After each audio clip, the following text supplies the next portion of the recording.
They don't want you to be powerful. They want you obedient, soft, ashamed of your fire.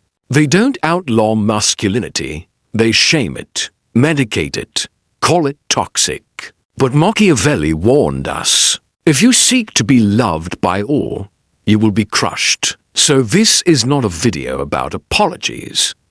It's a weapon for the man who's done bending, done explaining, and ready to reclaim his spine.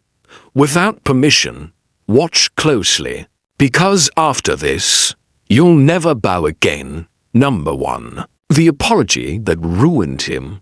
The room was silent, not the peaceful kind, but the suffocating, staged kind. Wooden floors echoed with each step of the tribunal. The man stood center stage, not as a hero, not as a scientist, not even as a man, but as a warning. Galileo Galilei, once the most dangerous mind in Europe, now a trembling figure in front of his judges, not for treason, not for violence, but for daring to say the earth moves. They didn't want the truth. They wanted submission, so they gave him a script, and he read it, word by word. I abjure, curse, and detest the error and heresy of the earth moving around the sun. His voice cracked, not from weakness, but from the weight of a lie he was forced to speak. And in that moment, something shattered, not just in him, but in every man watching. Because this wasn't an apology. It was a ritual, a public stripping of agency, a forced kneel before power, not to forgive, but to dominate. They didn't need his honesty. They needed his humiliation. Centuries later, history tries to forgive them. But we remember one thing. Galileo died under house arrest. Brilliant, broken, and muzzled. This is not just history. This is a pattern, a warning dressed in robes of civility. Because in power games, an apology isn't always moral. Sometimes it's a weapon, and Machiavelli knew it well. Never do your enemy a small injury. Better to silence a man completely than to let him speak with pride. This story isn't about science. It's about strategy. And the moment you kneel for the wrong reason, you're no longer a man, you're a subject. Number 2, why they demand your apology. They say, just apologize, as if that ends it, as if bending the knee will lift the weight off your chest. But here's what they don't tell you. Most people don't want your apology. They want your submission. It's not about peace. It's about posture, your posture. They say it's for healing. But pay attention, healing rarely comes. What follows is something else entirely. Surveillance, shaming, social execution masked as reform. Because in today's world, an apology isn't a moral act. It's a ritual of power. Machiavelli warned us centuries ago.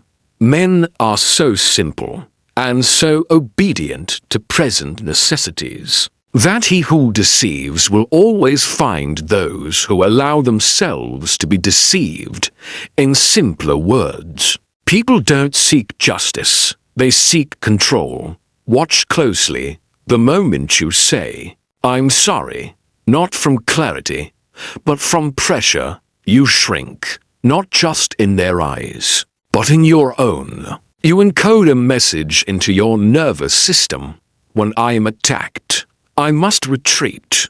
That's not a resolution, that's programming. Psychologists call this learned helplessness. It's when repeated submission to punishment, whether justified or not, trains the brain to give up resistance, to stop fighting, to stop thinking critically, to stop believing it has power at all. And that's the real game. The culture doesn't just want apologies.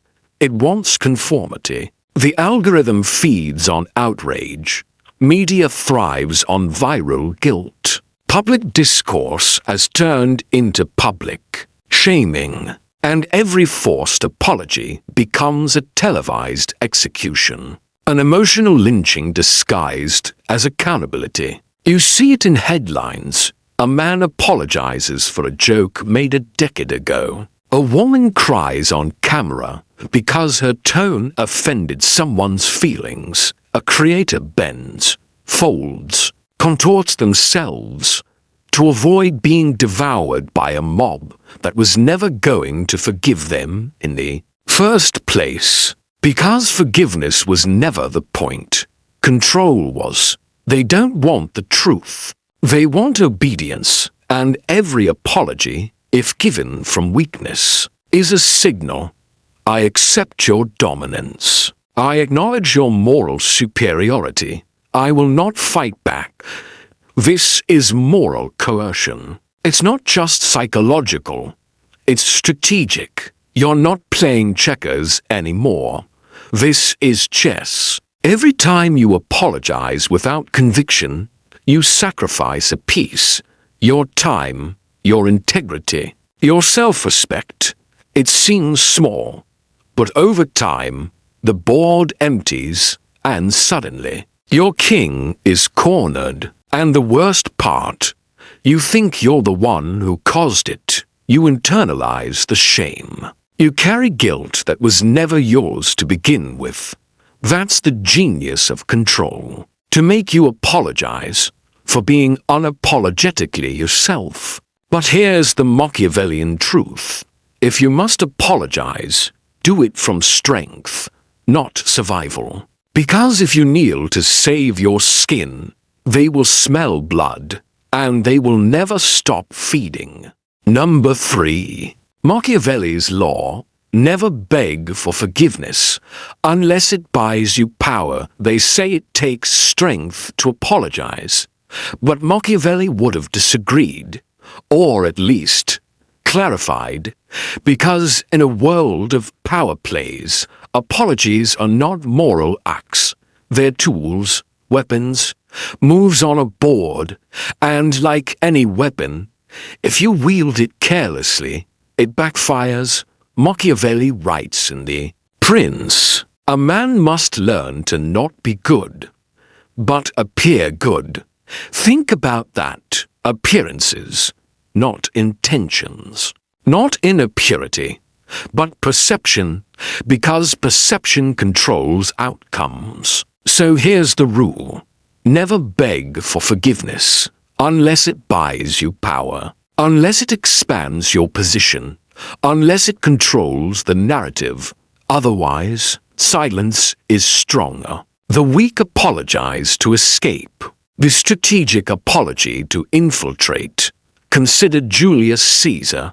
He publicly forgave his enemies, not because he forgot their betrayals, but because he was calculating. Every pardon gave him the image of mercy. Every act of grace positioned him as a father, not a tyrant. But when was it time?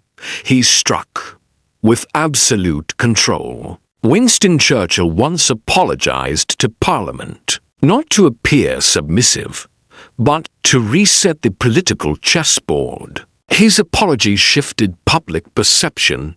It disarmed critics, temporarily, until he regained dominance. It was never about guilt. It was about power. Even modern icons like Steve Jobs understood this. In his infamous product launches, if something failed, he didn't beg for forgiveness. He reframed it. He called it innovation. He controlled the story. You see the difference. Real humility is calculated. It's not about being morally nice.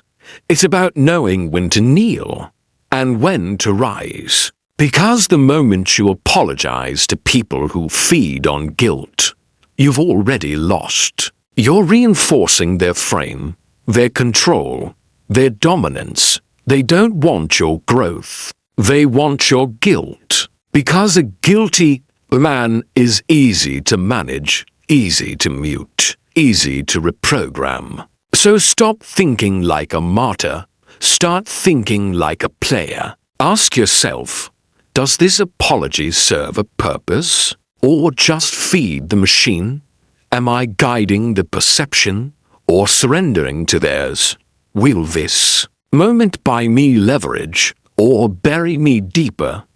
In the Machiavellian world, strength is not measured by who apologizes the most. It's measured by who controls the emotional economy. Sometimes the most strategic move is silence. Sometimes the greatest show of strength is refusing to kneel, even when the world demands it. And if you do apologize, make it surgical, make it calculated, make it part of the game. Never confuse remorse with retreat. Never trade your sovereignty for social acceptance.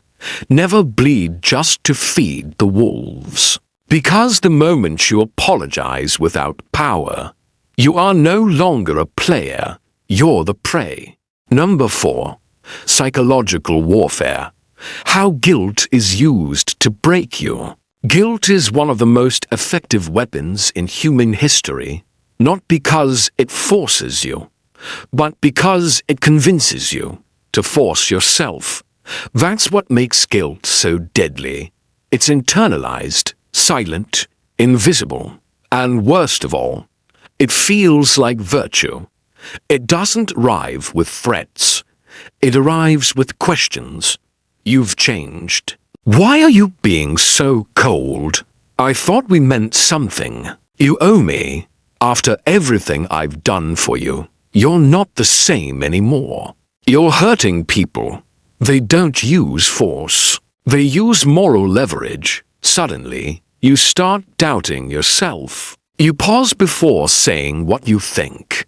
You hesitate before chasing your goal. You shrink, not because you're weak, but because you're being strategically guilted into compliance. And here's the brutal truth. This is not an accident. This is warfare, psychological warfare. It begins early. You're trained by family, by school, by media, to apologize for wanting more, to feel bad for asserting boundaries, to feel shame for not sacrificing your life to others' expectations. You're told ambition is selfish, confidence is arrogant, silence is rudeness, masculinity is toxic, disagreement is violence. So what do? You fold, you bite your tongue, you second-guess your instincts, not because they're wrong, but because you've been taught to fear the emotional backlash. This is how institutions, governments, schools, corporations shape you, not by force, but by managing perception. They reward submission, they punish boldness, not openly, but through language and emotion. They attach guilt to your core traits. They don't kill the man, they kill the confidence behind him. It's what Machiavelli warned about. The wise prince must appear good, while using evil when necessary. Translation: those who control society don't stop you with chains. They stop you with moral confusion. They build a system where you police yourself. It's the perfect prison, because if you blame yourself for everything, you never see your jailer. You don't question the manipulator. You question your reaction. They gaslight you subtly. Why are you overreacting? You're too sensitive. You're being dramatic. They poke your emotions, then accuse you of the wounds, and you fall for it. Because you were trained to feel responsible for other people's feelings. But let's be clear, you are not responsible for how they interpret your strength. You are not responsible for shrinking to make others feel tall. You are not responsible for playing the nice guy when the world is at war. This is How guilt becomes a leash, and self-doubt becomes the collar. Once you're conditioned to see yourself as dangerous, flawed, or unworthy, you become programmable. You become easier to manage, easier to sell to, easier to distract, easier to enslave, without chains. So here's your first rebellion. Stop apologizing for being strong. Stop flinching every time someone's uncomfortable. Their discomfort is not your problem. It's their mirror. You're not the villain. You're the man they can't manipulate. And that terrifies them. The next time someone throws guilt at you, pause, breathe. Don't justify. Don't defend. Ask yourself, is this about truth or control? Am I wrong or just inconvenient to their narrative? Because in this war of minds, the most dangerous weapon isn't violence. It's a man who can walk through guilt untouched. That's when you stop being a pawn and become the strategist. Number 5. Stoic Reframe. Self-reflection versus self-betrayal. There's a difference between owning your mistakes and handing over your soul. In today's world, we're trained to confuse responsibility with self-betrayal. We're told that apologizing loudly and emotionally is a strength, that bending the knee somehow shows moral power. But this is a lie. Real men don't crumble to please. They correct in silence. They evolve in private.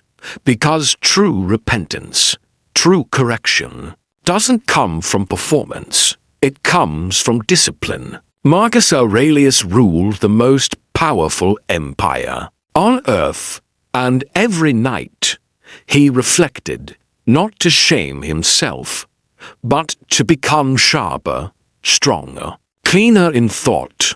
Not once did he say, I am worthless. Not once did he say, please accept me again. He said, when you wake up in the morning, tell yourself, the people I deal with today will be meddling, ungrateful, arrogant, dishonest, jealous, and surly, but I will not be harmed by them, for we are made for cooperation. In other words, expect the storm, remain unmoved. He made space for his weakness, but he didn't collapse beneath it. Because a Stoic does not beg for forgiveness from the mob.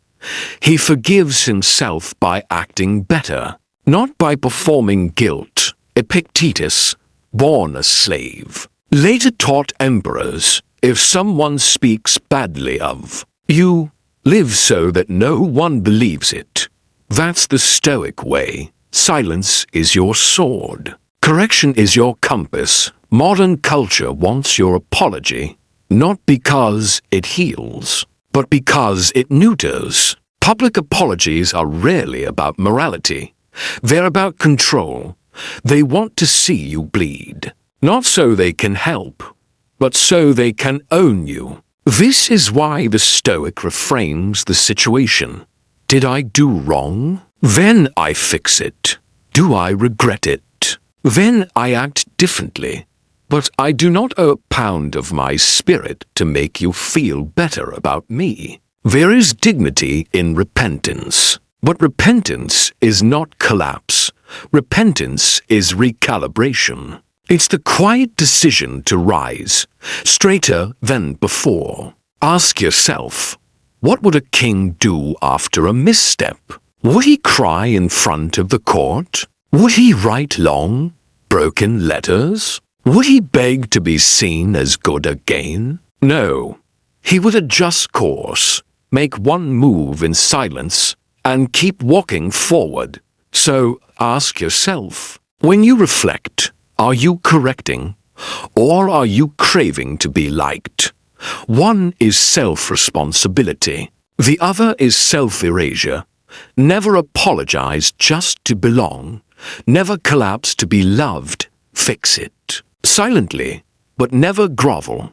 Because a man who apologizes for being himself is no longer himself. And once you lose that center, you're no longer a strategist. You're just another piece on someone else's board. Number 6. Modern traps. Where are you taught to apologize for being a man? They'll tell you it's about equality. They'll say it's for your growth. But pay close attention, because what they're doing is teaching you to hate your edge. You're too aggressive. You're too ambitious. Why are you so direct? Just be more emotionally available. You're not being safe.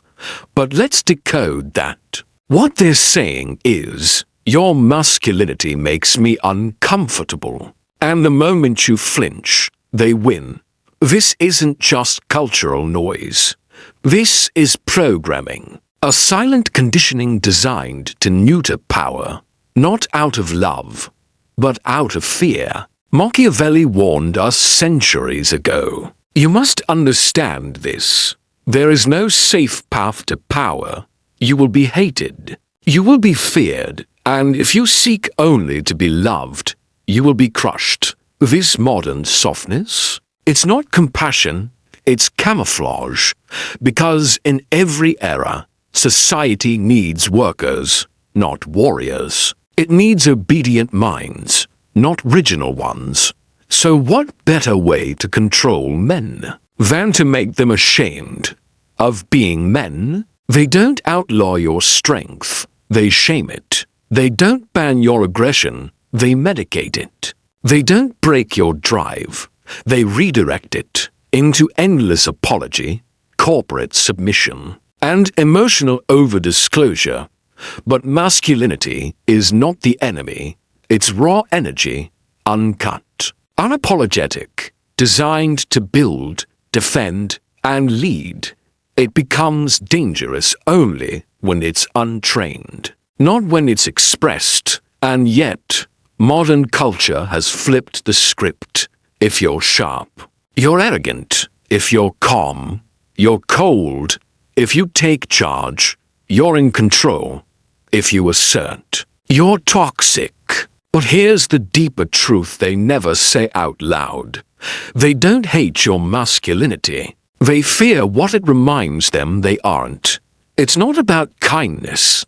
It's about control. Because when a man is too strong to shame, he's also too strong to manipulate. That's why the solution is not rebellion, not chaos, but controlled masculinity, not the loud, insecure kind that punches walls and flexes online, but the calm, lethal kind that never explains itself, the kind that walks into a room and changes the temperature, the kind that says little but means everything, the kind that doesn't apologize for having backbone.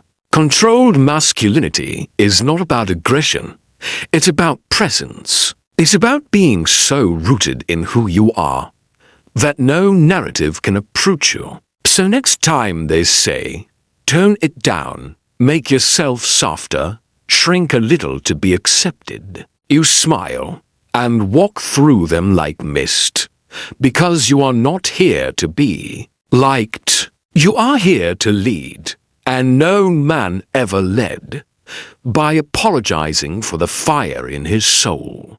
Number 7, the strategist's rule. Don't apologize, reframe, redirect, and rise. They'll corner you with emotion, then demand an apology, not because you were wrong, but because your certainty threatens their script. You spoke with clarity, you acted with conviction, and suddenly they feel uncomfortable. So now, you're expected to bend. But here's what Machiavelli knew. Power doesn't bow to perception. It bends perception to its will. If they can get you to apologize without guilt, they've already rewritten your truth. You no longer stand on your values. You orbit theirs. So what does the strategist do? He does not react. He calculates, he sees the social trap, and reframes it. Reframe. I see your concern. Here's why I stand by it. This isn't an apology. This is mastery of tone. You validate the emotion, but never surrender the action. You shift the spotlight from morality to meaning, from offense to intent, from personal shame to shared understanding. It disarms without disowning yourself. Because reframing is psychological aikido, you absorb their force and redirect it through reason. But if that fails, you move to tactic 2, redirect. Let's focus on what matters, the result. Now you sever the emotional leash. You drag the conversation out of feeling and into function. It's not about what was said. It's about what was built. What moved? What changed? You're not here to debate every bruise.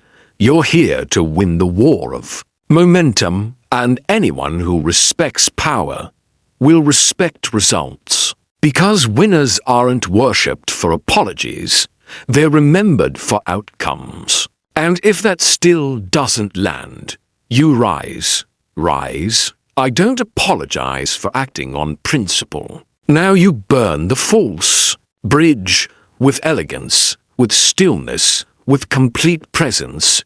No anger, no excuses. Just cold alignment with your values. The words are few, but the gravity is immense. You're not seeking to be understood. You're demonstrating that your self-respect is non-negotiable. You don't explain, you embody. You don't defend, you demonstrate. Because real men don't drown in image control.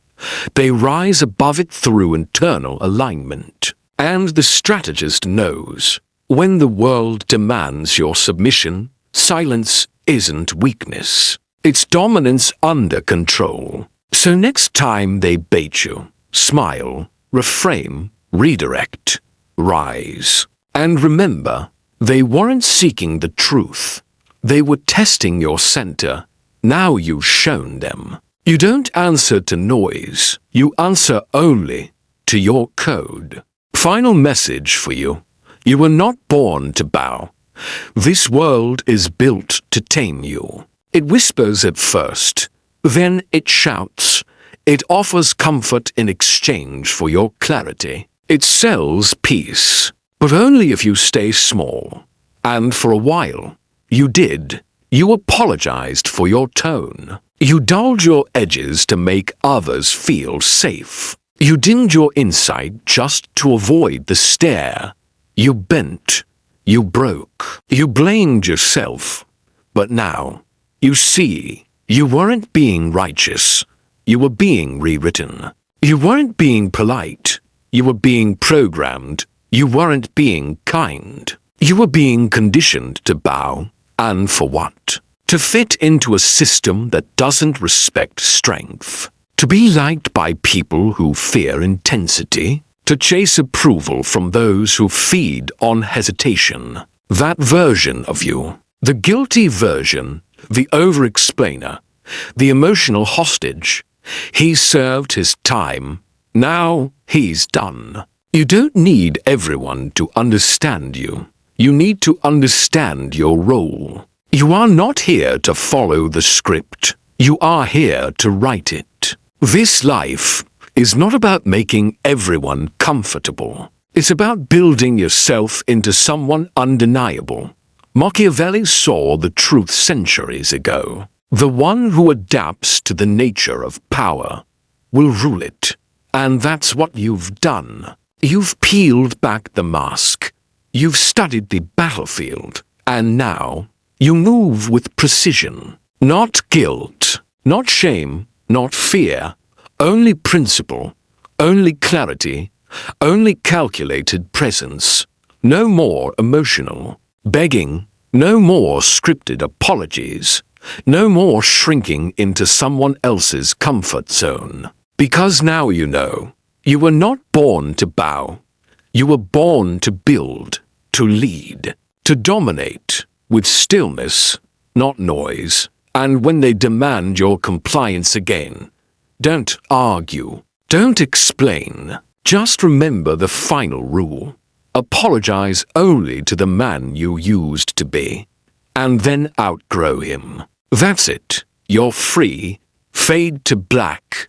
Don't kneel. Think. Move. Dominate.